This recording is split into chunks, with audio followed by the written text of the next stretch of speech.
வணக்கங்க. Uma from home chef cooking. இன்றைக்கி நம்ம பார்க்க போகிறது சிக்கன் மோனிகா. இப்போ 1 கிலோ சிக்கன் எடுத்து வச்சுருக்கேங்க. அதுக்கு வந்து 1 எக்கு போதும்.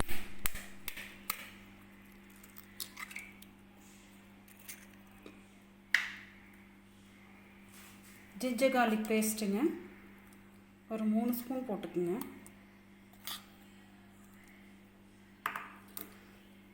இது ரெட் சில்லியை வந்து சுடுதண்ணியில் ஊற வச்சு மிக்சியில் அரைச்சி வச்சுருக்கேன். அது வந்து ஒரு 3 ஸ்பூன் ஊற்றிக்குங்க.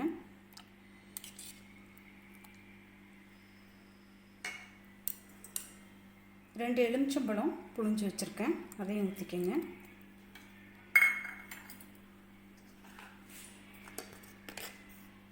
மைதா 3 ஸ்பூனுங்க.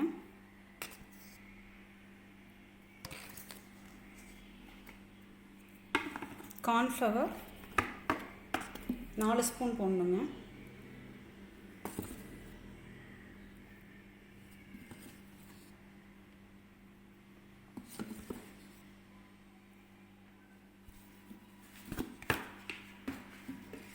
அடுத்தது சோயா சாஸ் 1 ஸ்பூன்.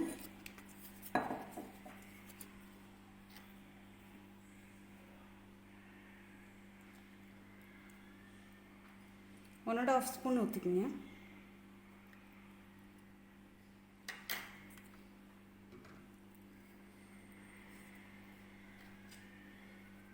சில்லி வினிகருங்க, அது 1 ஸ்பூனுங்க.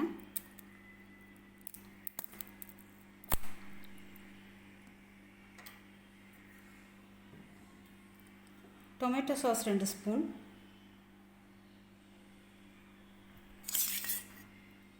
Tomato sauce 2 spoon.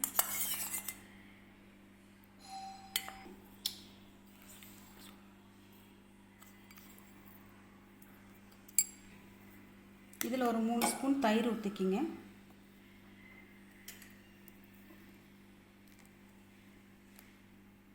இப்படி பரட்டி ஊற வச்சுருக்கேங்க. ஒரு 1 hour ஊறட்டும். அதுக்கப்புறம் ஆயிலில் நம்ம ஃப்ரை பண்ணணும். இப்படி ஃப்ரை பண்ணி எடுத்து வச்சுக்கணுங்க. அடுத்த ஸ்டெப்பு, கடாய் வச்சுருக்கேன். இதில் 3 ஸ்பூன் எண்ணெய் ஊற்றிருக்கேன். சும்மா ஒரு 1/4 டீஸ்பூனுக்கு ஜிஞ்சர் கார்லிக் பேஸ்ட்டுங்க.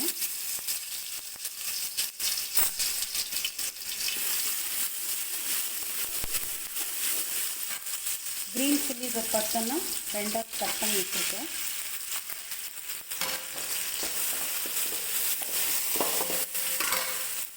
டைஸ்னால் கட் பண்ண வெங்காயம் க்யூபாக கட் பண்ணி வச்சுருக்கேங்க. இதெல்லாம்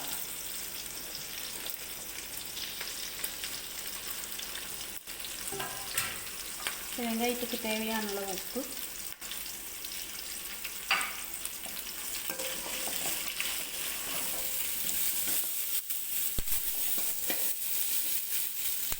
இந்தளவுக்கு வணங்கினா போதுங்க. இதில் வந்து அந்த அரைச்ச சில்லி பேஸ்ட் ஒரு 1/2 ஸ்பூன்,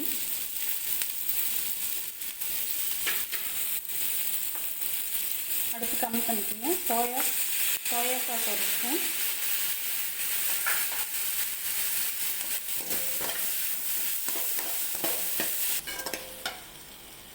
இது ஃப்ரை பண்ணி வச்ச சிக்கனை போட்டுருங்க.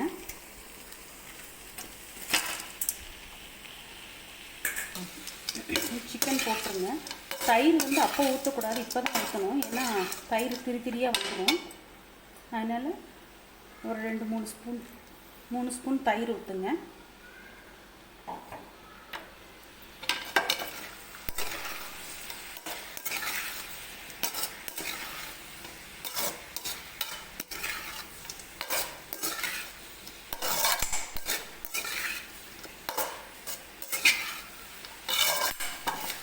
இது நல்லா கொஞ்சம் சுண்டுட்டுங்க தயிர்.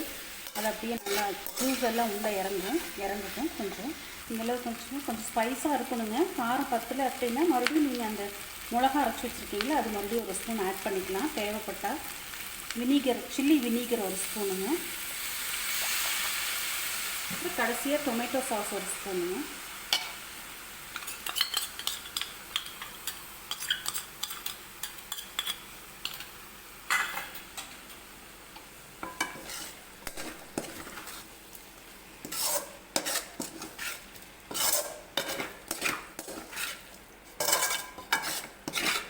அவ்வளோதாங்க, ஸ்டவ் ஆஃப் பண்ணிடலாம். ஸ்பைசி சிக்கன் மோனிகா ரெடி ஆயிடுச்சுங்க. இந்த சேனல் உங்களுக்கு பிடிச்சிருந்துச்சுன்னா லைக் பண்ணுங்கள், ஷேர் பண்ணுங்கள், சப்ஸ்கிரைப் பண்ணுங்கள், பெல் பட்டன் ப்ரெஸ் பண்ணுங்கள். தேங்க்யூ.